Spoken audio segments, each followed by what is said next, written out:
जय हिंद साथियों, मैं डॉक्टर हृदय चौधरी। आप सभी का स्वागत है मेरे यूट्यूब मंच पर। आज चर्चा करेंगे सीटेट परीक्षा को लेकर। जैसा कि आप सब जानते हैं, केंद्रीय माध्यमिक शिक्षा बोर्ड के द्वारा सीटेट की परीक्षा आयोजित होती है, जो कि दिसंबर में होने जा रही है, जिसकी आवेदन करने की अंतिम तिथि 16 अक्टूबर 2024 थी और पहले ये एग्जाम 1 दिसंबर को होने जा रहा था 2 पालियों में। लेकिन कुछ फेरबदल के बाद केंद्रीय माध्यमिक शिक्षा बोर्ड ने कुछ बदलाव किया है। उसके बाद 14 दिसंबर को ये परीक्षा होने जा रही है और ये परीक्षा 2 पालियों में होगी। तो आप लोग जब परीक्षा केंद्र पर पहुंचे तो किन बातों को ध्यान रखना है अभ्यर्थियों को, तो इस पर आज हम थोड़ा जानकारी साझा करेंगे। और सबसे पहले तो अभ्यर्थी जो परीक्षा में शामिल होने जा रहे हैं, जो परीक्षार्थी, उनको मेरी तरफ से ढेर सारी शुभकामनाएं, बधाई कि आप परीक्षा आपकी बहुत अच्छी हो, जिससे कि आप सफल हों और आगे का भविष्य आपका तय हो और आप मन मुताबिक आप अपना जॉब हासिल कर सकें। तो बात करते हैं सीटेट परीक्षा में अभ्यर्थी जो शामिल होने जा रहे हैं उनको किन किन बातों का ध्यान रखना है। सबसे पहले तो आप परीक्षा स्थल पर करीब 2 घंटे पहले जरूर पहुंचें, जिससे कि आप विधिवत तरीके से आप प्रवेश कर सकें, क्योंकि जो नियम है उनके आधार पर बहुत सारी फॉर्मेलिटीज होती हैं जो आपको पूरी करनी होती हैं। तो आप अगर समय से पहले पहुंच जाते हैं तो आप आसानी से वो सारी प्रक्रिया अच्छे से कर सकते हैं। कभी कभी देर से पहुंचते हैं तो एंट्री नहीं हो सकती है, और जब जो समय निर्धारित किया है उसके बाद आप पहुंचते हैं तो हो सकता है परीक्षा में बैठने की अनुमति न प्रदान की जाए, और आप जिसकी तैयारी आप महीनों से कर रहे हैं और उसी परीक्षा में बैठने की अनुमति न दिया जाए तो कितना दुख होता है। तो सबसे पहले तो समय से पहले पहुंचे, जिससे कि आप सारी फॉर्मेलिटीज पूरी कर लें। और प्रवेश पत्र ले जाना ना भूलें, आप एक दिन पहले ही अपनी पूरी चीजें रख लें। प्रवेश पत्र, फोटो, रंगीन फोटो A4 साइज का क्लियर होना चाहिए। ऐसा ना हो कि चश्मा लगा फोटो हो जहाँ पहचानने में दिक्कत हो, तो सीधा फोटो, रंगीन फोटो हो, कलर्ड फोटो हो, लेकिन बिना चश्मे का होना चाहिए और साइन किया होना चाहिए। ये सामान जरूर होना चाहिए।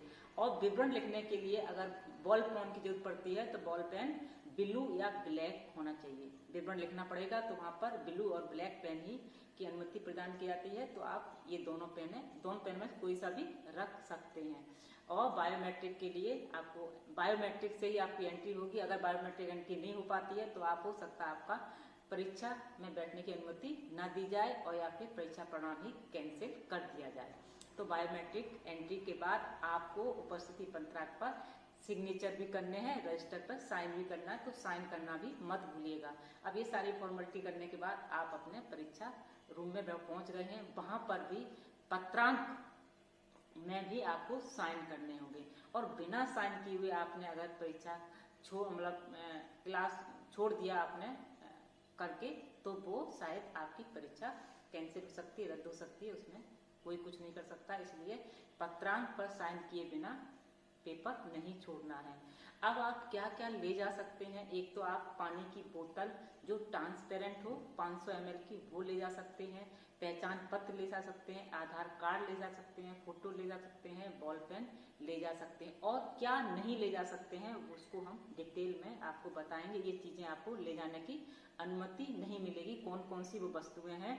पुस्तकें, नोट्स, कागज, सोने और कृत्रिम की कोई भी आभूषण, plastic pouch, pencil, scale, lock table, लेखन पैड, इरेजर या कार्डबोर्ड, इलेक्ट्रॉनिक उपकरण, घड़ी, बटुआ, goggles, handbag, mobile phone, earphone, microphone, camera, headphone, pen drive, pager, Bluetooth device, calculator, credit card, debit card, electronic pen, scanner, खाद्य और पेय पदार्थ और अन्य वस्तुओं को ले जाना मना है। और परीक्षा केंद्र में प्रवेश पत्र का प्रिंट आउट, एक फोटो पहचान पत्र, पेन, आधार कार्ड, पासपोर्ट, ड्राइविंग लाइसेंस, मतदाता पहचान पत्र यानी कि वोटर कार्ड, बॉल पेन है और पारदर्शी बोतल जिसमें आप पानी ले जा सकें। ये चीजें आप ले जा सकते हैं और क्या नहीं ले जा सकते हैं वो मैंने आपको बता दिया है। तो 14 दिसंबर को 2 पालियों में आपकी परीक्षा होने जा रही है। तो किन किन बातों को ध्यान रखना है ये सारी मैंने डिटेल आपको बता दी है। सबसे पहला मेन पॉइंट है कि आप समय से जरूर पहुंचें और पहचान पत्र के साथ क्या क्या ले जाना है वो बता दिया, वो भी आप ध्यान से रख लीजिएगा। और क्या नहीं ले जाना है वो भी एक बार देख लीजिएगा। कहीं कभी आप कोई कड़ा होता है, चैन होती है, बहुत सारी चीजें पहने होती हैं, रिंग होती है, वो आप पहन के चले जाते हैं तो एक दिन पहले ही रिमूव कर दें, जिससे कि दूसरे दिन कभी भूल जाते हैं तो ये सब चीजों से ना गुजरना पड़े और वहां पर बैठने की अनुमति या एंट्री ना करनी पड़े, फिर आपको इधर उधर कहीं रखना पड़े तो ये सहूलियत नहीं होती है, आपको भी दिक्कत होगी। तो इन सब चीजों का ध्यान रखते हुए जो चीजें नहीं ले जानी है वो पहले ही की तैयारी कर लें और समय से पहुंचकर आप अच्छे से आप एंट्री करें विधिवत तरीके से। कहाँ कहाँ आपको साइन करने हैं, कहाँ कहाँ एंट्री कर क्या करना है, एंट्री करते समय किन बातों को ध्यान रखना, वो सारी मैंने आपको बता दिया है। अगर आप समय से नहीं पहुंचे, परीक्षा केंद्र स्तर पर गेट बंद हो गया तो आप परीक्षा में शामिल नहीं हो सकते हैं, जिसकी तैयारी के लिए आप कई महीनों से लगे हुए हैं और उसी परीक्षा में बैठने से वंचित रह जाएं तो वास्तव में आप सोच सकते हैं दुख की बात होगी और अफसोस की बात होगी कि परीक्षा में नहीं बैठ सके।